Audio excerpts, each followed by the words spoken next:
Olá, tudo bem? Vamos estudar juntos hoje mais uma lição de número 9, que tem como título Uma Vida de Louvor. O verso central dessa semana está lá em Filipenses capítulo 4, verso 4, e diz assim: Alegrem-se sempre no Senhor. Outra vez digo, alegrem-se. Paulo, ele diz que nós devemos estar alegres sempre.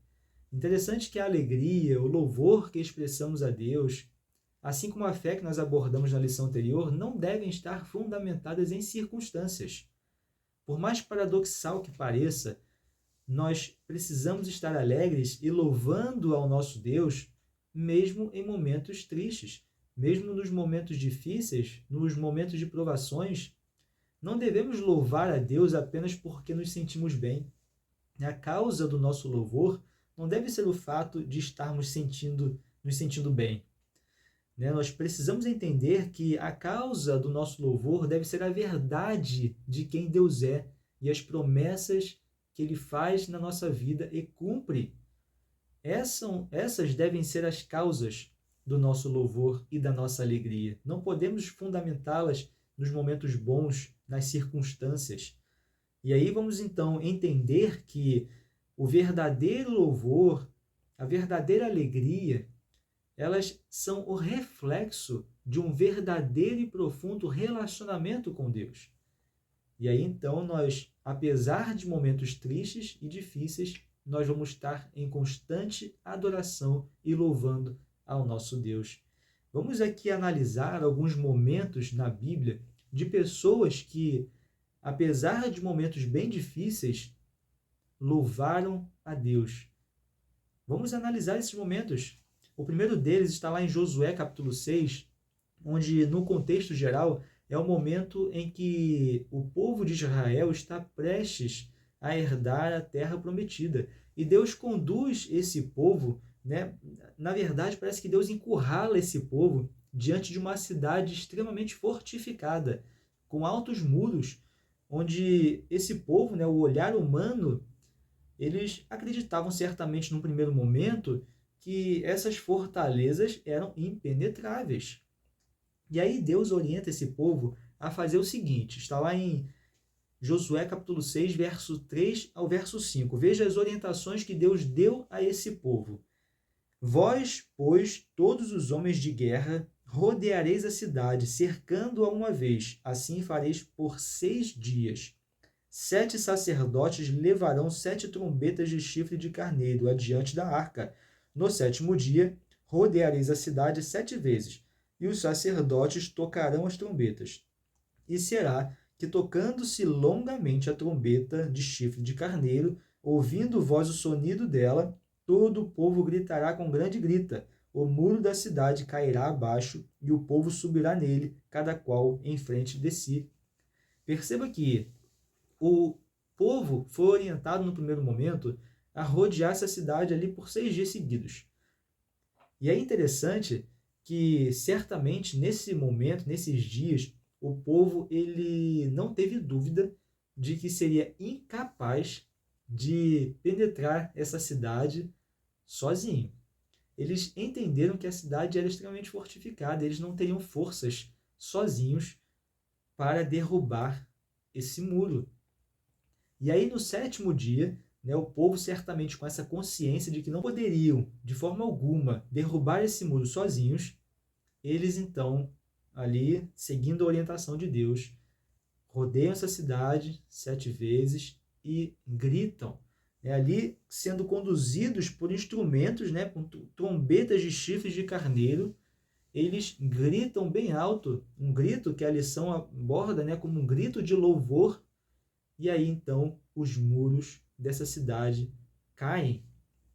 Veja que no momento de dificuldade, no momento em que eles aparentemente estão encurralados, no momento de provação, Deus orienta com que eles louvem, né? Deus faz orientação para eles louvarem, gritarem bem alto. E o muro, então, veio abaixo, né? Esse povo, então, venceu, porque eles mantiveram a sua adoração e o seu louvor, mesmo no momento aparente bem difícil. E o momento seguinte aqui que nós vamos abordar, vamos analisar, está lá em Atos capítulo 16, verso 25 e verso 26, Aqui é um momento em que Paulo e Silas eles foram presos, porque nos versos anteriores nós percebemos que eles libertaram uma jovem que tinha um espírito de adivinhação, e essa jovem, é claro, né, com esse espírito de adivinhação, alguns senhores eles lucravam com essas adivinhações dessa jovem. Então, Paulo e Silas ali, quando libertam essa jovem desse espírito de adivinhação, eles ficaram então bem irritados por conta do prejuízo financeiro que eles tiveram e acabaram então colocando Paulo e Silas na cadeia. E aí veja o que diz em Atos capítulo 16, verso 25 e verso 26. Paulo e Silas presos. Veja só, por volta da meia-noite, Paulo e Silas oravam e cantavam louvores a Deus, e os demais companheiros de prisão escutavam. De repente, sobreveio tamanho terremoto que sacudiu os alicerces da prisão. Abriram-se todas as portas e soltaram-se as cadeias de todos. Mais uma vez, no momento de dificuldade, no momento de provação, esses servos de Deus, eles escolhem manterem-se louvando e adorando e orando ao Senhor. Isso porque, mais uma vez, como nós falamos anteriormente, o verdadeiro louvor, a verdadeira adoração e alegria são reflexos de um relacionamento profundo e verdadeiro com Deus. E certamente Paulo e Silas tinham esse relacionamento profundo com Deus. Então, apesar daquele momento de dificuldade, de provação, eles oravam, eles cantavam, louvavam a Deus. E também, assim como lá atrás, no contexto da cidade de Jericó, os muros da cadeia vieram abaixo. E aí talvez você possa estar pensando nesse momento, então, Daniel, basta eu louvar, basta eu cantar verdadeiramente, né? Sendo esse louvor um reflexo de um verdadeiro relacionamento com Deus, que ele então vai fazer o muro cair, vai fazer eu sair daquela situação de dificuldade, de provação?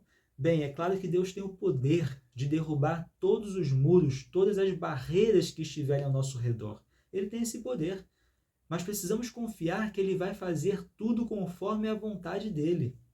Perceba no contexto da reforma, no século XV, início do século XV, duas pessoas bem conhecidas, João Rus e Jerônimo de Praga, eles são um dos reformadores que morreram.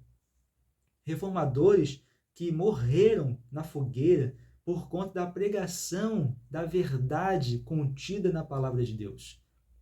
E perceba que uma pessoa, né, que testemunhou a morte tanto de João Rus e um pouco depois a de Jerônimo de Praga, veja o que essa pessoa fala, veja o relato dessa pessoa, uma testemunha ocular da morte desses dois cristãos. Perceba só, acompanhe comigo. Prepararam-se para o fogo, como se fosse para uma festa de casamento. Não soltaram nenhum grito de dor. Quando as chamas subiram, começaram a cantar hinos, e mal podia a intensidade do fogo fazer silenciar o canto deles. João Rus e Jerônimo de Praga, eles louvavam a Deus, cantavam hinos, adoravam a Deus, demonstravam alegria por ter Jesus em sua vida, a alegria por estarem sofrendo em nome de Jesus. Mas ainda assim morreram. Nesse momento, Deus entendeu que o melhor naquela situação era que eles morressem, porque por intermédio da morte dessas duas pessoas, desses dois reformadores, e também por intermédio da morte de tantos outros reformadores, a palavra de Deus ela foi propagada no mundo. Então Deus sabe o que é melhor. Falamos em algumas lições anteriores, precisamos entender num contexto macro, não apenas num contexto individual, mas sim num contexto maior, né, da propagação do Evangelho de Deus, do desejo de Deus salvar o máximo de pessoas. Então, se for em benefício, né, se for para benefício dessa missão que nós sejamos libertos de alguma situação de dificuldade, nós seremos libertos. Mas se for para benefício dessa missão, da propagação do Evangelho, que nós morramos, né, que a dificuldade ela não cesse na nossa vida, Deus ele fará o que for necessário, porque, como nós falamos, muito acima de querer que nós estejamos vivendo de forma confortável, Ele deseja a salvação de cada ser humano. Precisamos, então, confiar nesse Deus. Precisamos estar nos relacionando verdadeiramente e profundamente com Deus. E certamente o reflexo desse relacionamento será um louvor, uma alegria, uma adoração verdadeira e frequente, mesmo em meio de provação, mesmo no momento de tristeza, nós estaremos alegres. Essa é a verdade. Então, que você possa entrar num relacionamento profundo com esse Deus. E se Ele quiser, Ele vai derrubar a barreira que está à sua frente, Ele vai derrubar o muro que está ao seu redor. Mas se Ele não quiser, não deixe de confiar nele, porque Ele sabe o que é melhor. Apenas entregue a sua vida a Ele. Que Deus te abençoe. Mais uma vez foi um grande prazer estar aqui com você. A gente se vê então no próximo estudo. Até lá!